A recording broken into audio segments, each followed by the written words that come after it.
I would say it was a lot of like Muslim feminists, which I want to get into that idea first, like how that even works. But like the Muslim feminists, they were saying like, calling me a grifter, saying that I'm a misogynist, like wishing death. Like it was bad. Like, it was pretty bad. But it seems kind of hypocritical to me because how could you be a Muslim feminist? Because the ones that were really upset and were wishing harm upon me, I click on their profile and it's all these like feminist things, like, the Cardi B, a lot of the same ideas that we see with like feminist women in the West who are godless. They attach those ideas to Islam. I'm wondering, how can feminism and Islam coexist?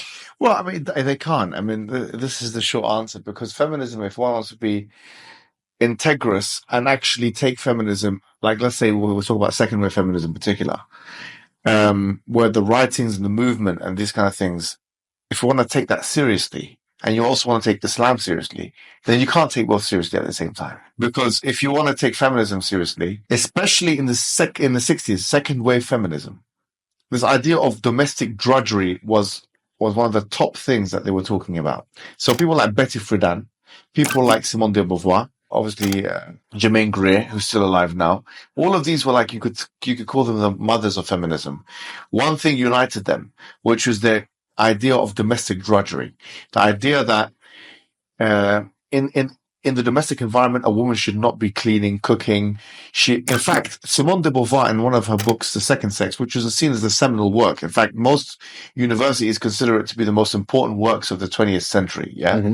And I've done, courses on this and I've written books on this, but suffice it for me to say is that she writes that the institution of motherhood itself is something that you should try and avert. That you shouldn't even try to be a mother because it's exploitative, she says. In fact, the way she frames it is that a man is biologically oppressive to a woman. It's just like that by biological determinism. Mm-hmm. But that you could say is an extreme position. What wasn't an extreme position in feminist works was the idea that a woman in the house setting is considered to be an inferior and therefore should not accept that subordinate position, because equality would indicate that there shouldn't be differentiation in roles between men and women. This is the argument, effectively. And so if this is the argument that you want to make, and you want to believe in these kinds of principles, you want to be connected with these kinds of principles, how on earth can you believe in this, but at the same time believe that the man, you have to obey him? I mean, if you went to any of these women in the second wave feministic movement, even going on to black feminists like Bell Hooks and Audre Lorde, because in the 70s and 80s you had this kind of black feminist movement, right? Because they said, well, we actually haven't had enough representation of black people, so these women came up until Kimberly Crenshaw in 1984, when she wrote a seminal work for them, because it's rubbish, to be honest. I've read it all myself. It's called, and she discussed what she called intersectionality. Yeah. So that whole tradition, if you even want to call it that, well, the whole corpus from the 1960s until the 1990s and beyond of feminism, where we're talking about obedience is considered to be oppression, patriarchal society is considered to be wrong, and by that they mean the man being in any kind of power position over a woman, domestic drudgery, an attack on the institution of motherhood. All of these points are fundamentally and diametrically opposed to the religion of Islam, to the point, and this is going to sound harsh, where I suspect many of these Muslim feminists, so-called Muslim feminists, are either apostates from the religion of Islam, clandestine apostates, so they're hiding it surreptitiously. Mm-hmm. They don't actually want to, because for some reason socially, they don't want to, they want to still have the label of being a Muslim. But covertly, they don't really believe. Because how could you read Surah An-Nisa? How could you read, for example, verses from the Quran which says that man, you have to obey him? فَإِنْ أَطَعْنَكُمْ, for example, the verse on 434 mentions the word obedience.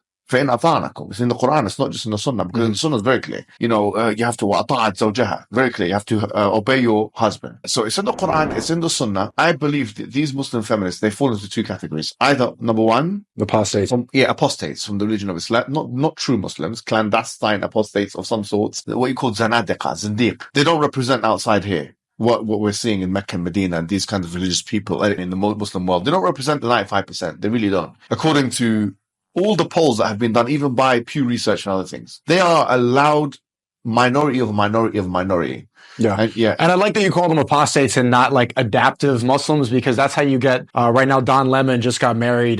These gay guys in New York got married, the CNN reporter. Yeah. The marriage photos with a giant crucifix right behind his head. Yeah. Right. Then people aren't calling them apostates of Christianity. They're just saying like, this is like new wave. There's no such thing as new wave Some Islam. of them are apostates, and some of them are ignorant, though. So some of them don't realize that, okay, you cannot have these two beliefs at the same time. Well, I was saying, but there's not criticism from within the Christian, like generally people do not call that apostate, but there's no, you can't adapt Islam. Islam is the way it is, and that's not. There are some things about Islam that there's no room for interpretation in there at all. And these are some things. So, I wouldn't go and pronounce an individual person to be a disbeliever, because they could still be ignorant. Mm-hmm. And this is called al-'adhr bil-jahli. And it's not for lay people or anybody to go out and say, okay, you're a disbeliever, unless they come out and say, like, there's a particular woman. Her name is Amina Wadud, actually. She's based in Berkeley. Yeah, in California, yeah. But she has a book, and she says that we mentioned chapter 4, verse 34. When she read 434, she said, I had a conscientious gap, and I said no. That's what she said. So many people have, and I'm not saying I'm one of them, but I said, well, if you're saying no to the Quran, then you're not a Muslim.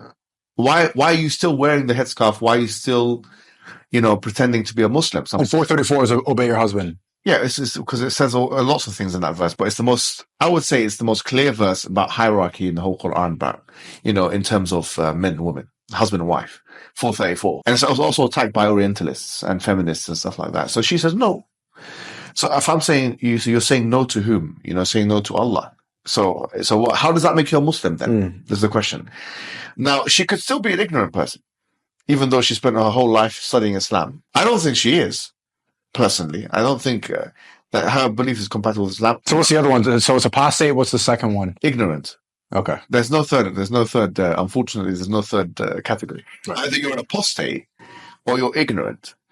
If you want to say that, okay, well, it's about obedience and all these kind of things, I don't agree with them. Do you know what I mean? If someone is, I would say either you're an apostate or you're ignorant. There are some things like, for example, about homosexual sex. It's very clear. Yeah, no, but some Muslim come and say, this is okay. Say, khalas, it's okay. It's okay for non-believers. You're not one of them now.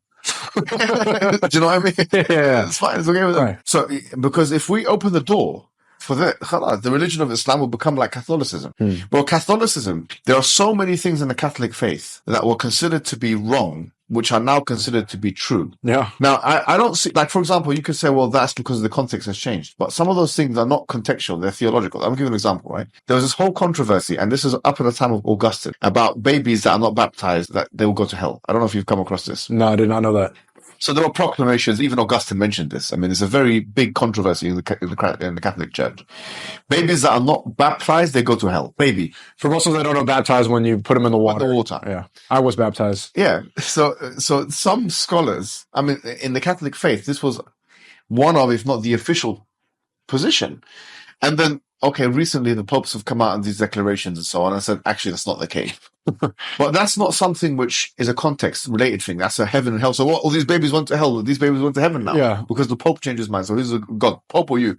God the God. Do you know what I mean? Yeah, yeah. So the religion of Islam cannot be subject to that kind of change. It's one of the miracles and evidences for the veracity of Islam that the religion of Islam is actually preserved. Mm-hmm. It's preserved in text, it's preserved in practice, and it's preserved by the people. Mm-hmm. It is preserved. Like what you're hearing outside now is a testament to the preservation of the religion of Islam. I hope they can hear it. I really hope it's very cool. This is a testament to the preservation of the religion of Islam. There is no equivalent anywhere else for any other religion. Alhamdulillah. Yeah, and so that's, once you have someone like a Muslim feminist thinking that they can come and change and corrupt the religion of Islam, I consider that to be a disgrace, an abomination. Yeah, she could be a kafir, but once again, I wouldn't label her as that. Be careful of making right? But I mean, I wouldn't personally label until I've seen her spoke and and so on. But it could be absolutely.